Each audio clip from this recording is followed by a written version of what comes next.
इस वीडियो में हम बात करेंगे रिस्क के बारे में, जो कि सेकेंड स्टेप है फाइनेंशियल प्लानिंग का। इससे पहले हमने इमरजेंसी फंड को समझा था। अगर आपने इस वीडियो को नहीं देखा तो आप उससे पहले वाली वीडियो देख सकते हैं। अब हम बात करेंगे रिस्क के बारे में। तो जब रिस्क की बात करते हैं तो क्या चीज की रिस्क होती है हमारी लाइफ में? तो सबसे इंपॉर्टेंट रिस्क फैक्टर है लाइफ। ठीक है, जिंदगी ना होने की रिस्क। ठीक है, हमारी लाइफ नहीं रहे, हम ही नहीं रहे, तो ये सबसे बड़ी रिस्क है। ठीक है, तो risk is loss of life. ठीक है, और किसकी लाइफ? जो कि ब्रेड अर्नर है, जो पैसा कमा रहा है। ठीक है, so life of a income generating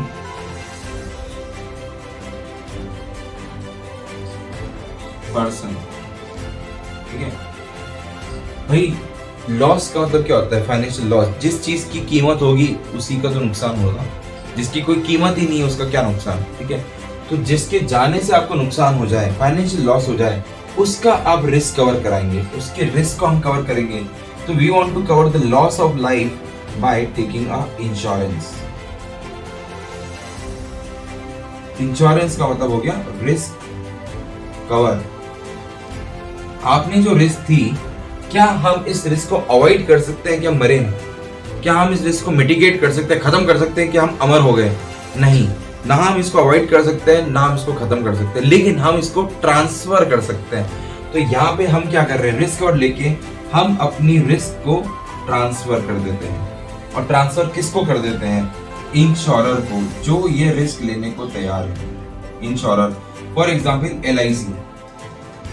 तो अगर किसी इंसान ने अपना इंश्योरेंस करा रखा है, जीवन बीमा करा रखा है, इसका मतलब क्या? बीमा किस बात का होता है कि अगर कल मेरी मृत्यु हो जाती है, मैं ना रहा, तो मेरी वजह से जो मेरी फैमिली को फाइनेंशियल लॉस होगा, विपदा होगी, उसकी जिम्मेदारी एक कंपनी ले रही है, जो कि LIC हो सकती है, या HDFC हो सकती है, ICICI हो सकती है, कोई भी कंपनी हो सकती है जो कि इंश्योरेंस का काम करती हो।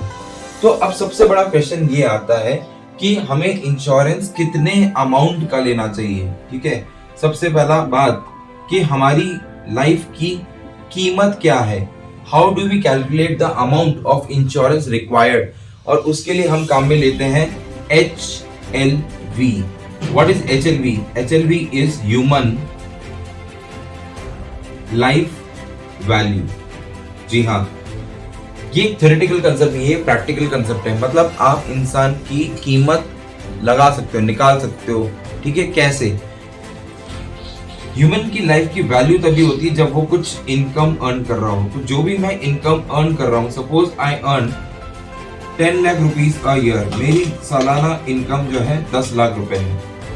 ठीक है, तो आज मैं अपने घर में सालाना 10 लाख रुपए लेके आता हूँ।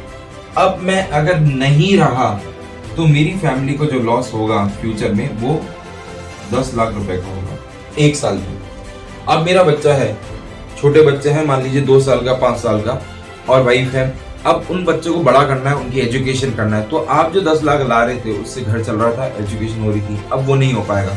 तो इसका मतलब कि आपके पीछे से अगर आपकी लाइफस्टाइल वैसे ही चलती रहा आपकी फैमिली की, तो उनको हर साल 10 लाख रुपए की जरूरत पड़ेगी। कितने सालों तक? जब तक कि वो बच्चा बड़ा नहीं हो जाता, उसकी एजुकेशन पूरी नहीं हो जाती।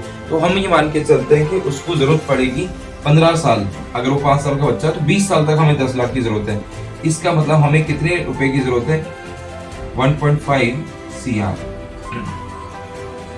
ठीक है, 1.5 करोड़ रुपए की जरूरत पड़ेगी आपको अगर आप 10 लाख रुपए कमाते हैं और 15 साल तक आपको उसकी इंतजाम करके जाना है। तो आपको 1.5 करोड़ रुपए का इंश्योरेंस चाहिए। इंश्योरेंस चाहिए। हम क्या करते हैं? हम लेते हैं, चलो इंश्योरेंस करना है, 5 लाख का कर दिया, 10 लाख का कर दिया। 5 लाख में क्या होगा?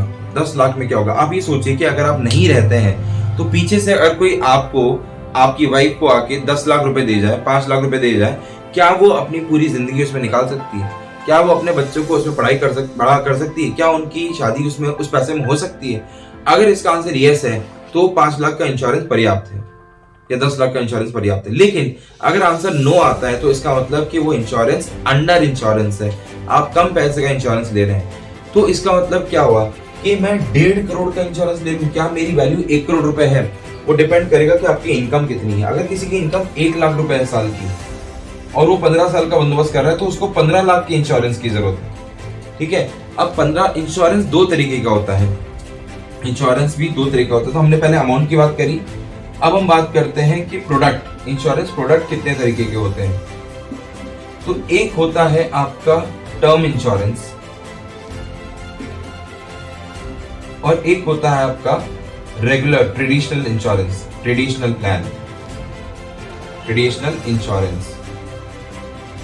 दोनों में फर्क क्या है? तो टर्म का मतलब होता है टाइम पीरियड। ठीक है, तो आज मान लीजिए मेरी उम्र है 30 साल और मैंने ये कहा कि मैं अपनी लाइफ का 40 साल के लिए इंश्योरेंस कराना चाहता हूं, जब तक मैं 70 साल का ना हो जाऊं।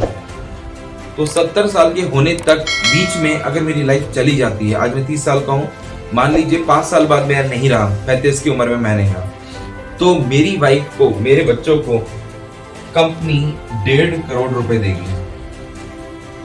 तो अगर मैंने 1.5 करोड़ का टर्म इंश्योरेंस खरीदा है या 1 करोड़ का टर्म इंश्योरेंस खरीदा, तो मेरी मृत्यु पे, मेरे ना होने पे मेरी फैमिली को, मेरे बच्चों को कितना रुपए मिलेगा? 1.5 करोड़। लेकिन ये कब मिलेगा? जब मैं नहीं रहा।